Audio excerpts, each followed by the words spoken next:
Sekejap saya cuba magnify kan. Okey, itu dia. Kalau anda perasan, nampak kan di situ? Okey, paparan dia kan. So itulah dia. Kalau anda ada, maka dia ada lah. Tu makna dia ada. Kalau tak ada, maka kena. Dan pendaftaran dia macam mana, Cik KB? Pendaftaran dia adalah percuma sahaja. Ini salah satu tools free daripada Google untuk anda gunakan lah. Dan untuk anda nak mendaftar dalam sistem ni, kata kunci yang anda perlu buat adalah kena buka laman web. Paling senang anda buat dekat di apa tu namanya? Allahumma salli ala Sayyidina Muhammad. Buat di desktop. Itu antara yang paling senang sekali lah untuk anda lakukan. Okay. So anda type je kata kuncinya Google Business Profile. Kemudian anda tekan je di sini. Kemudian anda boleh baca lah. Di sini pun ada dia punya penceritaan dia.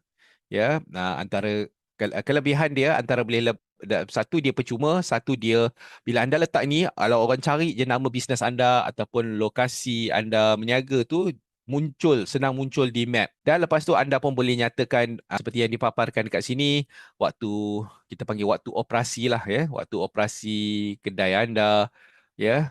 Dan seumpamanya lagi lah, even anda boleh letakkan anda punya tawaran ya, promosi dan seumpamanya. So, dan di samping tu juga dia ada sistem mekanisme, dia macam seolah-olah social media yang mana anda boleh letakkan gambar, logo, video dan makluman acara, ya, anda even website link, even anda boleh letakkan voucher-voucher pun di dalam ini juga.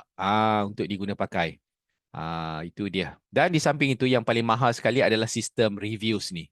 Ya, so ini antara yang perkara utama yang boleh dilakukan supaya nak menjadikan bisnes anda senang dijumpai adalah anda buat post, buat tawaran ataupun buat acara ya untuk makluman kepada prospek, bakal pelanggan ataupun pelanggan. Dan kalau anda ada pelanggan yang dah orang kata menggunakan khidmat anda, anda nak orang kata apa, nak tunjukkan sebagai orang kata social proof kepada pelanggan anda yang bakal pelanggan anda yang lain bahawasanya perkhidmatan anda tu bagus. So sistem ni ada perkara tersebut yang diwakilkan dalam bentuk bintang lah. Paling maksimum nilai dia 5 dan bakal pelanggan atau pelanggan yang sedia ada tu, bukan bakal pelanggan, pelanggan yang sedia ada tu, ya, pelanggan yang sekali, pelanggan setia, pelanggan yang membeli banyak kali boleh melontarkan apa dia punya cetusan rasa lah. So biasanya ada setengah orang kata pekedai ni seller dia jadikan satu SOP, jadikan dalam bentuk QR ataupun dia jadikan satu macam link. Bila dia dah serve customer, dia terus minta cepat-cepatlah dengan klien untuk bagi maklum balas. So far okey, faham tak? Kalau faham, cakap amma. Guys, tolong like, komen dan share video ini. Baik. Haha. Terima kasih.